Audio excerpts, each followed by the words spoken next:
There is something about Aquarius that ancient Greece understood, and modern astrology is deeply uncomfortable admitting. Aquarius was never meant to belong. Not to a family, not to a nation, not even to the gods. And that wasn't a misunderstanding. It was the point. If you've ever felt like you exist just outside the structures everyone else seems to live inside. If you've ever felt useful but not chosen, needed but not embraced. This story is going to feel disturbingly personal.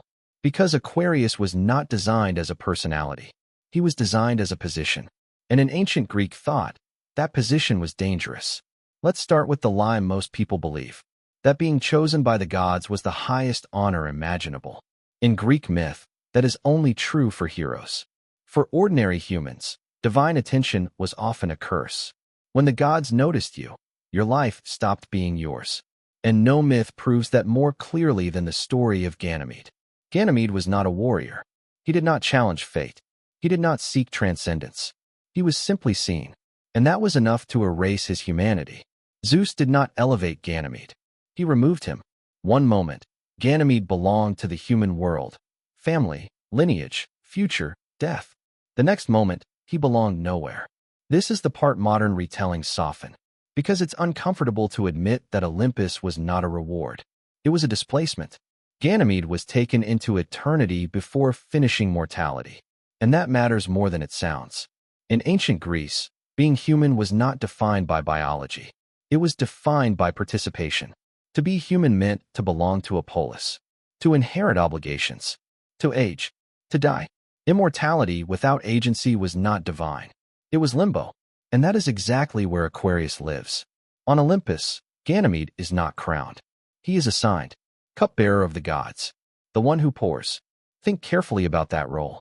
He does not decide who drinks. He does not create the nectar. He does not control abundance. He facilitates continuity. He exists so the system never stops functioning. And systems love people like that, but they do not reward them. This is the first uncomfortable truth the Greeks understood. Aquarius is not rejected by power. He is absorbed by it. And absorption is more final than exclusion. Because when you are absorbed, resistance becomes impossible. Ganymede cannot rebel. He cannot return home. He cannot become something else. He pours. Forever. Now here is where most people get the myth wrong. They assume this is tragic. But the Greeks did not frame it that way. They framed it as appropriate. In their worldview, not everyone was meant to rule. Not everyone was meant to belong. Some roles existed to connect worlds that should never fully merge. Human and divine. Mortal and eternal. Chaos and order. Aquarius is that connector. And connectors pay with identity. This is why Aquarius never becomes a god. And this is critical. Zeus could have transformed Ganymede completely. He chose not to. Why? Because gods do not serve. And Aquarius must serve. The moment Ganymede became divine, the function would collapse. So he remains human-shaped, but structurally stripped of humanity. No family, no descendants, no voice in decision-making, just proximity. This is why Aquarius unsettled Greek thinkers. He broke the clean hierarchy. He existed above humans, but below gods. And Greek society hated ambiguity. Ambiguity destabilized order. That's why monsters were terrifying. That's why hybrids were warnings. Aquarius is a quiet hybrid. Human form. Non-human role, and that is far more unsettling than claws or fangs, because it suggests something worse, that you can look human, sound human, think human, and still not be treated as one. The Greeks never wrote tragedies about Aquarius. That silence is important. Tragedies are about people who suffer unjustly. Aquarius is not unjust. He is functional. And in ancient logic, functionality overrides fairness. This is the second uncomfortable truth. Aquarius was never meant to be happy. He was meant to be necessary. That mindset never disappeared. It just changed language. Today, we call these people outsiders. But ancient Greece had a more precise understanding. They called them intermediaries. People who transmit value but do not accumulate it. People who keep systems alive but are not allowed to shape them. People who see how everything connects, and therefore cannot fully attach to any single part. This is why Aquarius is an air sign. Not because of freedom or intellect, but because air has no boundaries. You cannot build on it. You cannot own it. You can only move through it. And societies do not trust what they cannot anchor.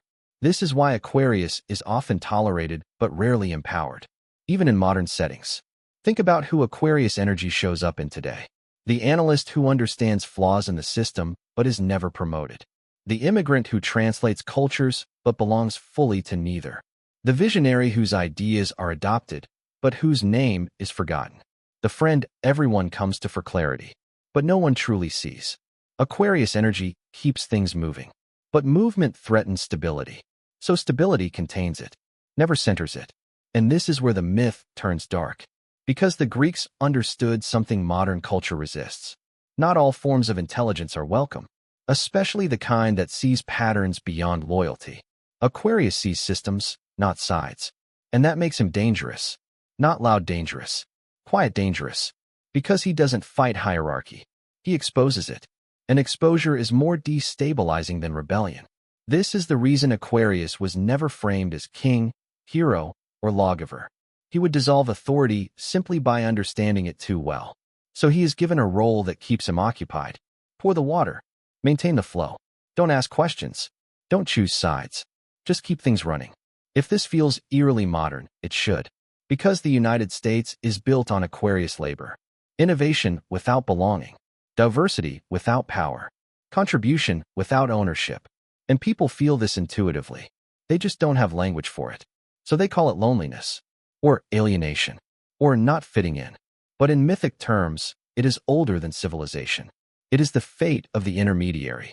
Here is the third uncomfortable truth. Greek society did not pity Aquarius. They respected the necessity of his exile. Belonging creates bias. Distance creates clarity. Aquarius had to lose belonging to gain perspective. And perspective, in Greek thought, was not meant for the many. It was meant for the margins. That's why Aquarius is associated with knowledge that arrives too early. Ideas that society isn't ready to integrate. Truths that destabilize comfort. The water he pours is not soothing. It is disruptive. And disruption requires someone willing to stand alone. This is why Aquarius stories rarely end in resolution. There is no return. No homecoming. Only continuation. And now we reach the part most people don't want to hear.